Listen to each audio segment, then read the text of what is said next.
firstly, I don't think it was a huge risk in that I already had built a very successful marketing agency. And so I was able to kind of just, work less and build this one up more. So there was a slow transition. I didn't just like shut the agency down and then turn around tomorrow and start a new business and have this scary period in the middle. There was kind of probably a 2-year period where I was slowly phasing it out. So it wasn't that risky. The second one was my divorce with my ex-wife. And so around that time, my kids were 8 and 10. And so again, as I said earlier on, I really value fatherhood. I love being a father. And so at the time, my marketing agency was a busy business, of course, and it took a long time as the leader of that business to run the business. And I felt that heading into divorce, I wanted to spend time with my children. So we had joint custody arrangements. So the kids would be with my wife one week and me the next week. And when the kids were with me, I didn't want to be working like 9 to 5. I wanted to be dad. I wanted to be there when they came out of school. I wanted to do their homework with them. I wanted to have play with them. And as a dad, I love play and mischief. And we did all sorts of crazy things. We still do as children. So I was looking for a new way of working. And again, this goes back to being in a box. And I realized that by having a full-time professional speaking career, I could control my tour. So I could decide to do 100 gigs a year, 200 performances a year, 50 performances a year. I could decide. And so this way of working would mean that I could spend a week with my children. And then when the week I didn't have my children, I could go to America, go to Africa, go to Europe and perform.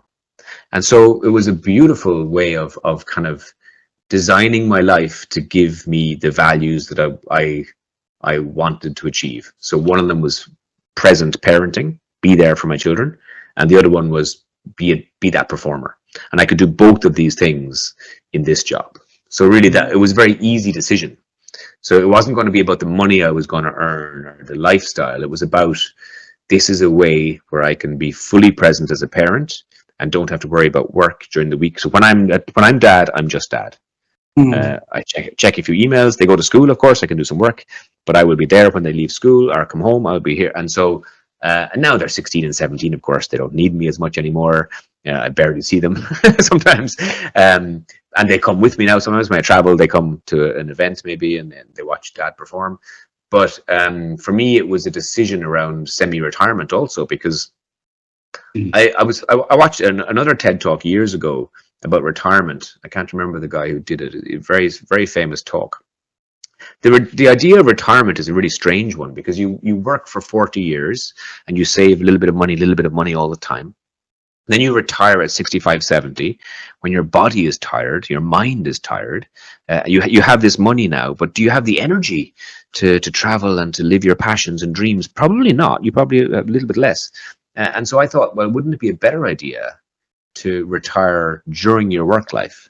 Like retire every second week.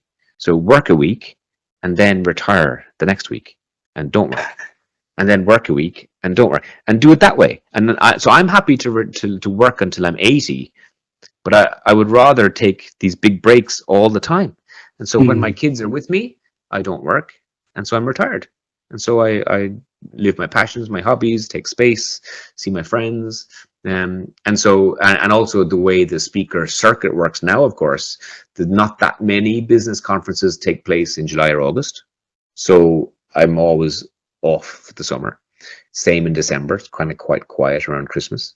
So there's these natural kind of 3 months of the year where it's quiet. So when it's quiet, I have a team, of course, and we get together, we do some strategy work.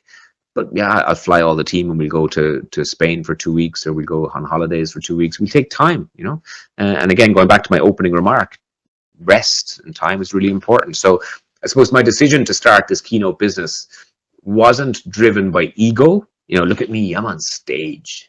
Or it wasn't driven by wealth. It was driven really by being present as a parent and by my desire, I suppose, to perform and my pleasure from performing. And I got to do it all that way.